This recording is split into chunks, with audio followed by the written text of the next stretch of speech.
চুল ঝরতে ঝরতে কি টাক পড়ে যাচ্ছে? চিরুনি হাতে নিলেই কি ভয়ে কলিজা কেঁপে ওঠে? তাহলে আজকের এই ভিডিওটি আপনার জন্য শেষ সুযোগ। আমি গ্যারেন্টি দিচ্ছি, এই হেয়ার প্যাকটি ও এই হেয়ার টোনারটি ব্যবহারের পর আপনার চিরুনি হবে চুল ভর্তি নয়, বরং চুল হবে মাথা ভর্তি। তাহলে আমার বানানো এই হেয়ার টোনার ও হেয়ার প্যাকের গোপন রহস্য জানতে অবশ্যই এই ভিডিওটি আপনাদের সম্পূর্ণ দেখতে হবে।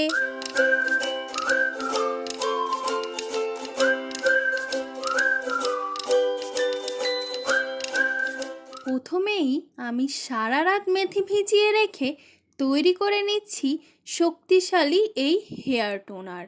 এটি তৈরি করতে প্রথমে আমি মেথি 3 চামচ পরিমাণ নিয়েছি এবং এটা আমি ভালো মতো ধুয়ে আবার জল দিয়ে ভিজিয়ে আমি সারা রাত ভিজিয়ে রাখবো। এটি আমাদের চুলের জন্য জাস্ট অমৃত। এই টোনারটি আমাদের চুলের গোড়ায় প্রবেশ করে ভেতর থেকে আমাদের চুলকে পুষ্টি যোগায় এবং আমাদের স্ক্যাল্পের চুল ধরে রাখার ক্ষমতা তৈরি করে এবং আমাদের স্ক্যাল্পকে হেলদি রাখে।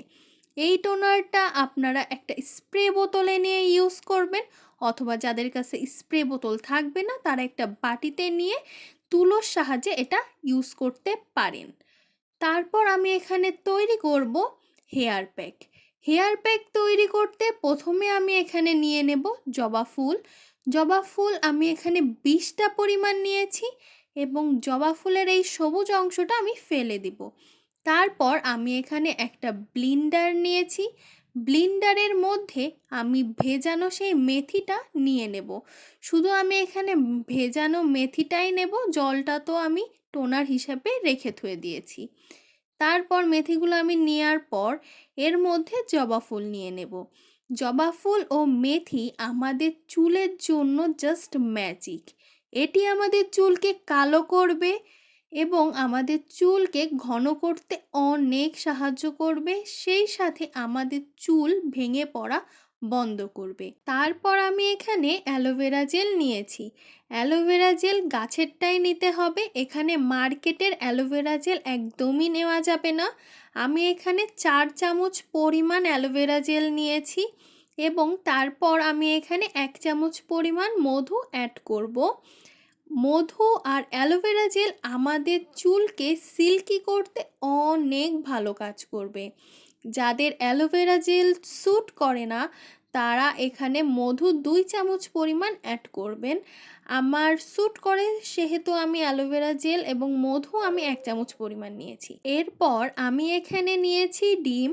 ডিম আমি সম্পূর্ণটাই নিয়েছি। যারা ডিমের গন্ধ একদমই সহ্য করতে পারেন না তারা কুসুম অংশটা বাদ দিয়ে সাদা অংশ নেবেন। সেই সাথে আপনারা এখানে লেবুর রসটা অ্যাড করবেন, তাহলে ডিমের গন্ধ আর থাকবে না। ডিম আর লেবুর রস এটি আপনার স্ক্যাল্পের ইনফেকশন আর খুশকি দূর করে, সেই সাথে চুলের গ্রোথ দ্বিগুণ করতে অনেক সাহায্য করবে। সো অবশ্যই এই দুটো অ্যাড করবেন। সর্বশেষ যেটা আপনারা অ্যাড করবেন সেটা হলো আমার বানানো এই ম্যাজিক্যাল হেয়ার অয়েলটা। এই হেয়ার অয়েলটা অ্যাড করার পর এই হেয়ার প্যাকে এমন একটা ফর্মুলা তৈরি হবে যেটা বড় বড় নামি দামি পার্লারেও হাই ট্রিটমেন্ট নেওয়ার পরও আপনারা সেই শাইনটা দেখতে পারবেন না। আপনাদের কাছে এই হেয়ার অয়েলটা না থাকলে আপনারা এখানে নারকেল তেল ব্যবহার করতে পারেন, তাহলেও অনেক ভালো রেজাল্ট আপনারা পাবেন। এটা আমি ব্লিন্ড করে নেব। ব্লিন্ড করার পর এত সুন্দর একটা কালার আসছে যেটা দেখলে জাস্ট মনটা অনেক ভালো হয়ে যাচ্ছে। এবার হেয়ার টোনার ও হেয়ার প্যাক কিভাবে ব্যবহার করবেন সেই নিয়মটা আপনাদের সাথে শেয়ার করি। হেয়ার টোনার আপনারা যে কোনো সময় ব্যবহার করতে পারবেন, এটার কোনো ধরা বাঁধা নিয়ম নেই এবং এটা ইউজ করার পর যে আপনারা শ্যাম্পু করতেই হবে এমনও কোথাও লেখা নেই। এটা ইউজ করার পর আপনারা শুধু জল দিয়ে চুল ওয়াশ করলেও হবে।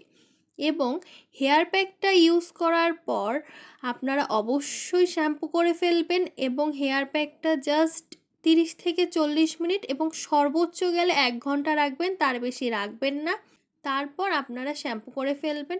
এটি সপ্তাহে একবার ব্যবহার করবেন এবং কেমন রেজাল্ট পেয়েছেন তা অবশ্যই আমাকে কমেন্ট করে জানাবেন। ভিডিওটি ভালো লাগলে অবশ্যই আমার চ্যানেলটি সাবস্ক্রাইব করবেন, ফেসবুক পেজ ফলো করবেন এবং ভিডিওটি লাইক শেয়ার করতে একদমই ভুলবেন না। ভালো থাকবেন, সুস্থ থাকবেন।